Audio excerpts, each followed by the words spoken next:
The heat in Lagos didn't just rise. It sat heavily upon the city like a wet wool blanket, trapping the exhaust fumes, the shouting of street hawkers, and the distinct salty tang of the Atlantic Ocean against the pavement.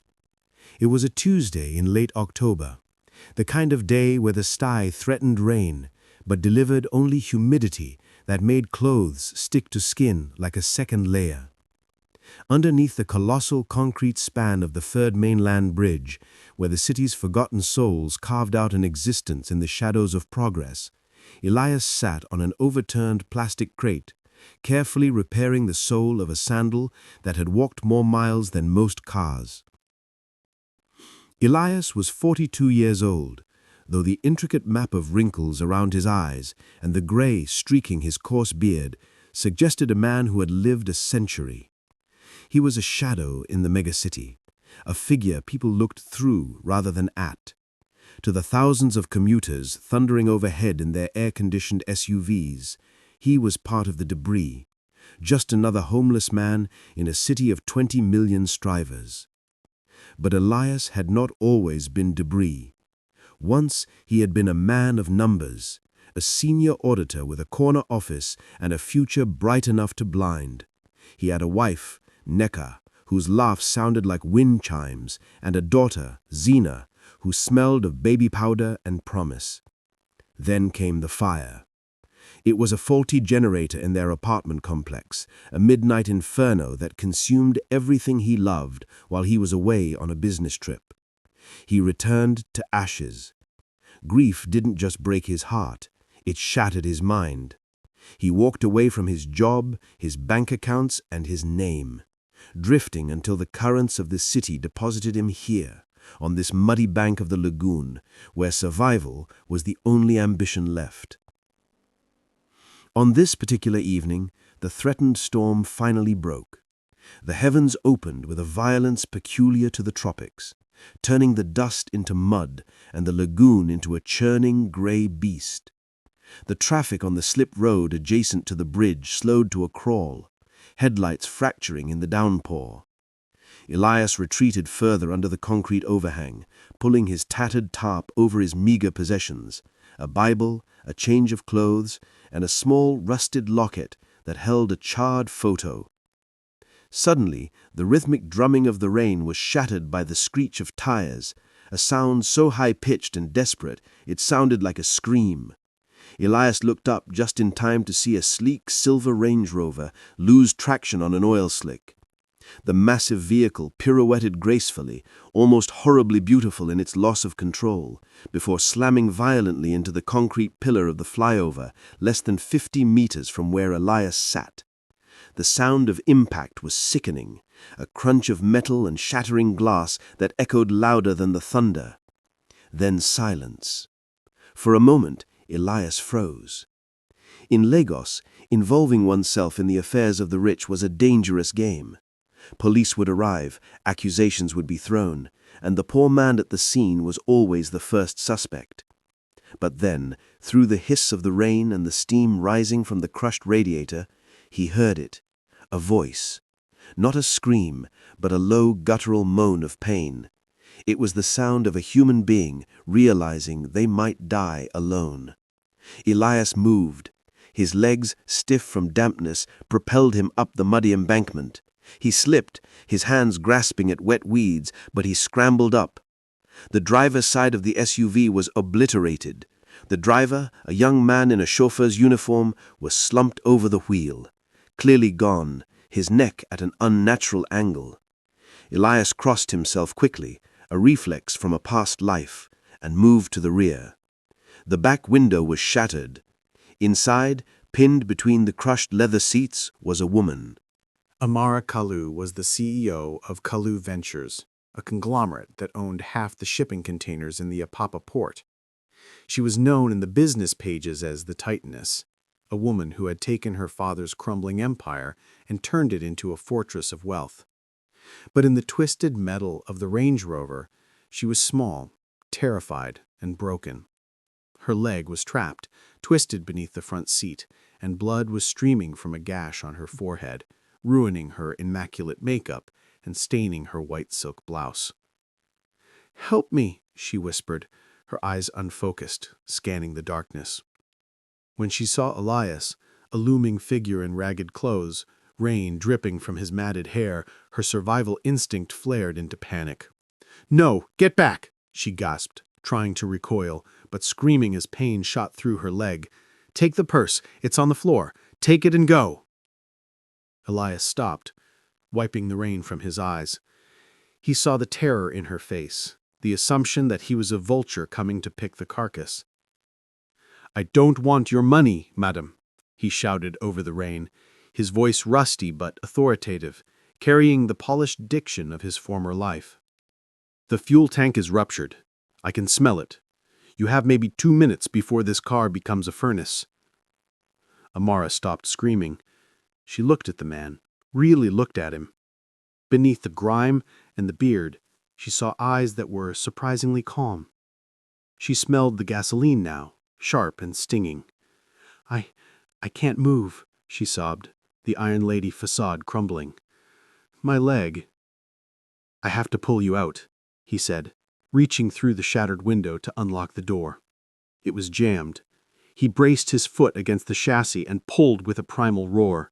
Metal groaned, then shrieked as the door popped open. He leaned in. "This is going to hurt. I am sorry." He scooped her up.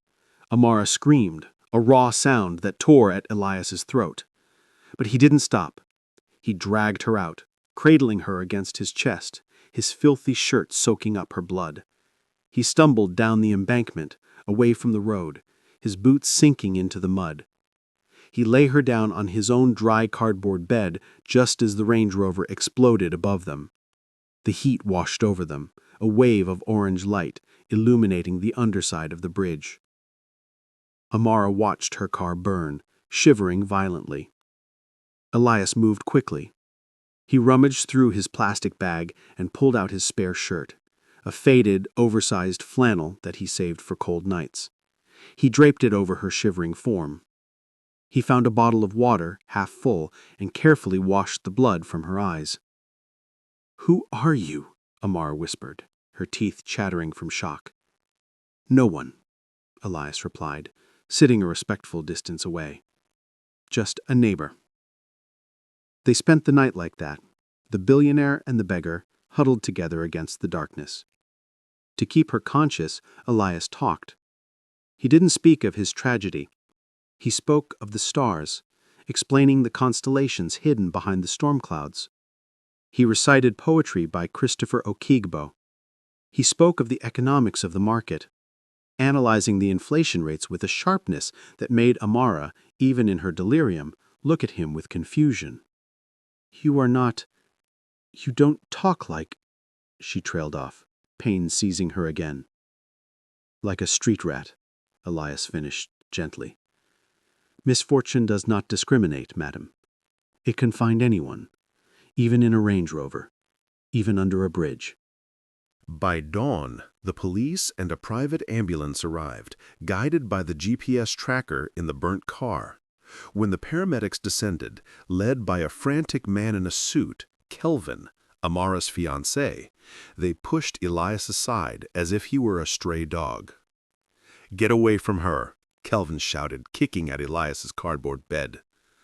Kelvin was handsome, polished, and utterly hollow. He was the son of a senator, a man who treated life like a buffet arranged for his pleasure. He looked at Amara with concern that didn't quite reach his eyes. "Baby, oh my God, look at you. Look at this filth." Amara, groggy from blood loss, reached out a hand. "Wait," she rasped. He saved me." Kelvin glanced at Elias with disdain. He pulled a wad of Naira notes from his pocket and threw them into the mud at Elias's feet. "Good job. Go buy yourself a bath." Elias didn't look at the money. He looked at Amara, their eyes locking for a second, before he turned and walked into the shadows of the pillars, disappearing into the city's morning fog. The recovery was long. Amara spent 3 months in a wheelchair, her leg held together by titanium pins. But the physical pain was nothing compared to the growing emptiness she felt in her life. Confined to her penthouse, she began to see her world with new clarity. She saw how Kelvin spent more time worrying about the postponement of their high society wedding than her therapy sessions. She saw her friends visit only to take selfies for Instagram, captioning them #PrayForAmara while checking their watches. She couldn't stop thinking about the voice in the dark, the man who had quoted poetry while she bled, the man who had refused her money but given her his only dry shirt.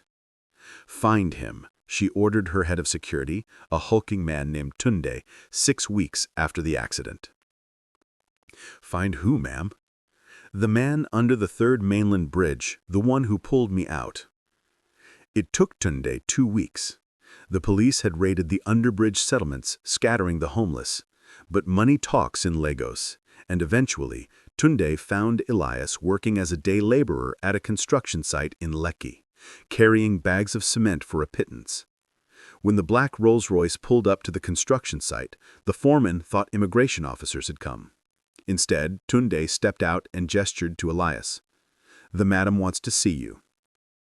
Elias was driven to Kalu Tower, a glass needle piercing the sky of Victoria Island. He walked through the lobby, his construction dust falling onto the pristine tiles, ignoring the sneers of the receptionists. He was brought to the top floor. Amara was sitting behind a desk that cost more than a house. But when she saw him, she wheeled herself around, her face open and vulnerable. "You left the money in the mud," she said. It wasn't a question.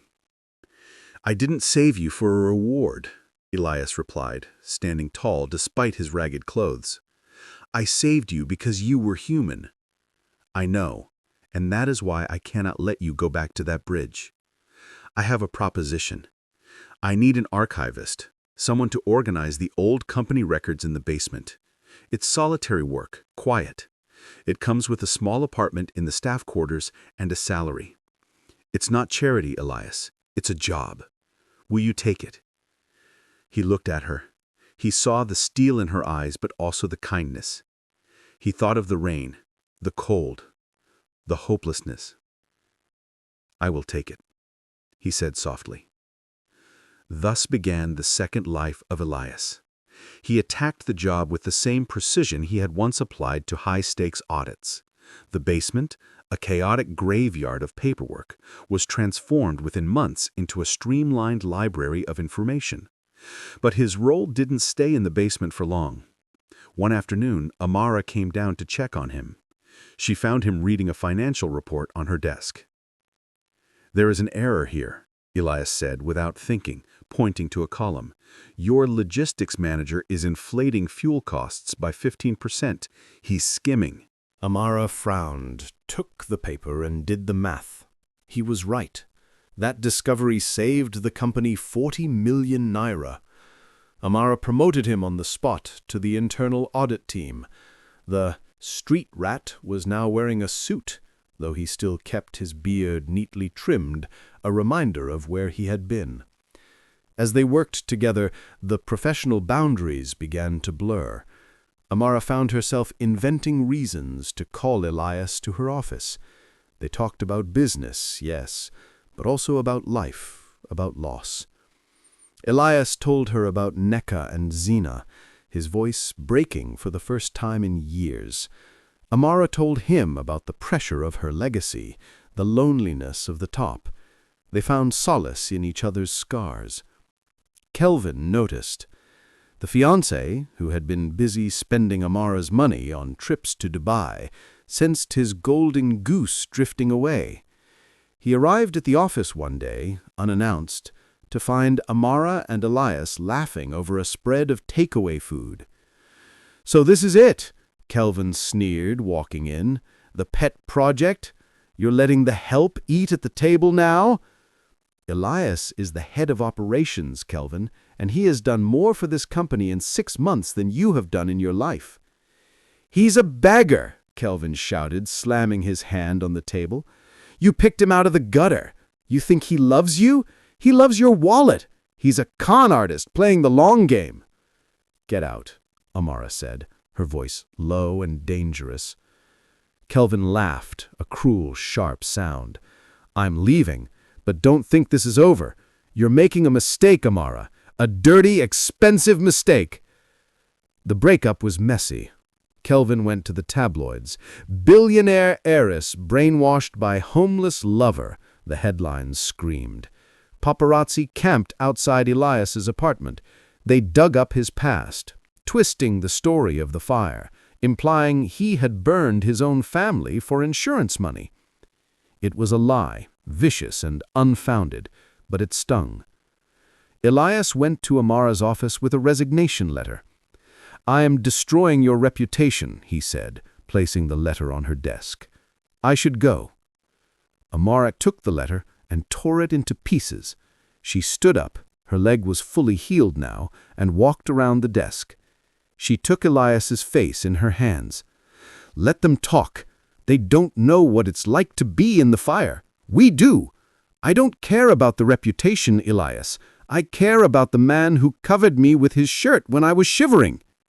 They kissed. It wasn't the cinematic kiss of movies. It was a desperate, grounding collision of two souls who had finally found home.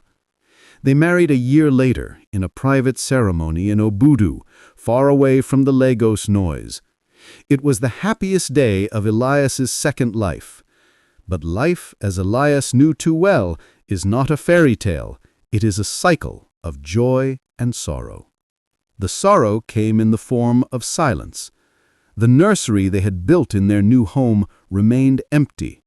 Amara was 39, Elias was 44.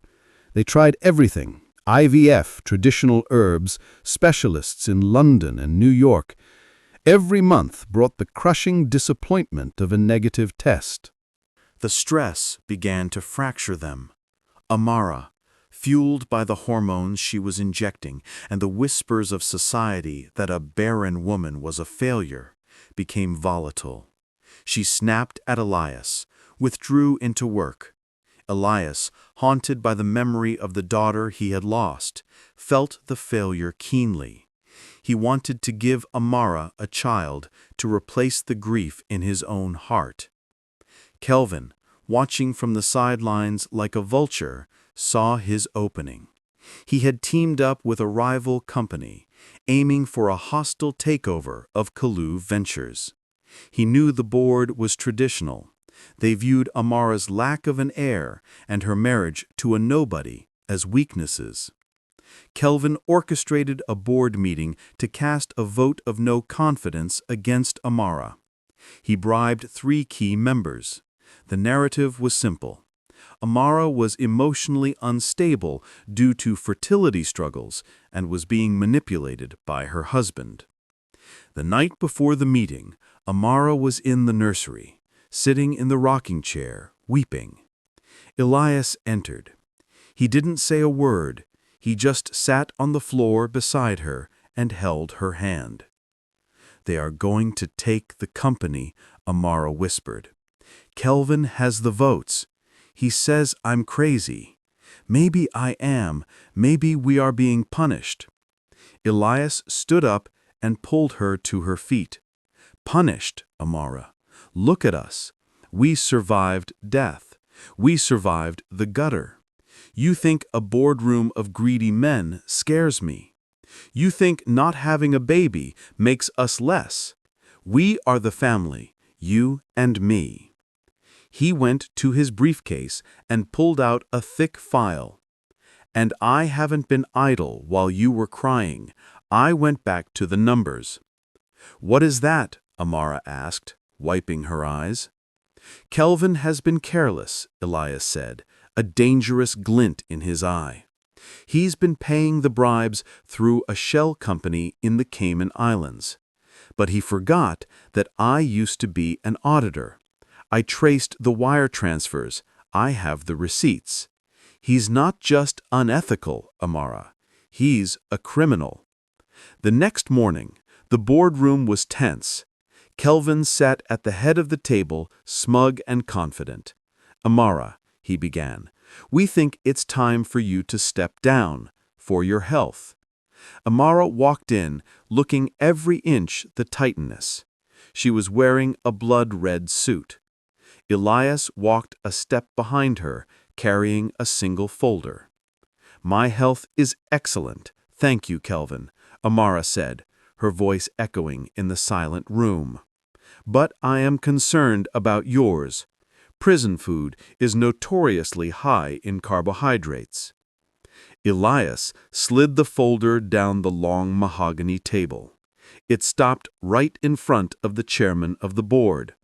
"What is this?" the chairman asked. "Proof," Elias said, speaking for the first time. "Proof that Kelvin bribed 3 of you, Mr. Okafa, Mr. Benson, and Mrs. Adebayo, to vote against my wife. Proof of embezzlement from the company pension fund to pay for those bribes. And proof that he has been selling trade secrets to our competitors." The room erupted. Kelvin stood up, his face pale. "This is a lie. The street rat forged it." "The police are in the lobby," Amara said calmly. "They have verified the bank traces. It's over, Kelvin." As Kelvin was dragged out of the building, screaming threats, Amara looked at her husband. He winked at her. Kalu Ventures was safe, but the nursery was still empty. One evening, months later, Elias asked Amara to take a drive with him. They drove not to a clinic, but to an orphanage in the outskirts of Ikeja. It was a dilapidated building, overcrowded and underfunded. "Why are we here?" Amara asked, stepping carefully over a puddle. "Because," Elias said, "I realized something. We have been trying to create a life, but there are so many lives already here waiting to be saved. Just like you were waiting in that car, just like I was waiting under that bridge." Inside they met the matron, a weary woman with a kind smile. She introduced them to the children. In the corner, sitting alone, was a little girl, maybe 4 years old. She had a scar on her leg from an old injury. She was reading a torn picture book. Amara walked over to her. The girl looked up. Her eyes were large, dark, and filled with a silent, watchful intelligence. "What is your name?" Amara asked. "Chidingma," the girl whispered. "It means God is good." Amara felt something break inside her chest. Not a bone, but the wall she had built around her heart. She looked at Elias. He was smiling, tears in his eyes. He saw it too, the connection, the recognition of a fellow survivor. The adoption process was grueling, but they had fought harder battles. 6 months later, Chidingma came home. 5 years passed. Elias and Amara stood on the balcony of the New Horizon Center, a massive complex built right next to the Third Mainland Bridge. It wasn't an office building, it was a sanctuary, a school, a clinic, and a vocational center for the homeless.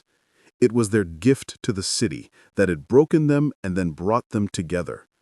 Down in the courtyard, Chidingma, now 9 years old and running with a slight limp that didn't slow her down, was leading a group of other children in a game of football. Amara leaned her head on Elias's shoulder. Her hair was touched with gray now, but she had never looked more beautiful. "Do you remember the rain that night?" she asked softly.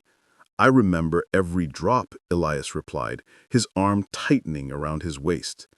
"I thought it was the end of my life," Amara said. "It was," Elias said, kissing her temple. "It was the end of the life where we were alone, and the beginning of the life where we were found." Below them, the traffic on the bridge thundered on, a river of red lights in the Lagos night. But under the bridge, there was no longer darkness. There was light spilling from the windows of the center, casting a warm glow on the mud where a beggar had once saved a queen, proving that even in the most broken places, destiny can be rewritten with a single act of kindness.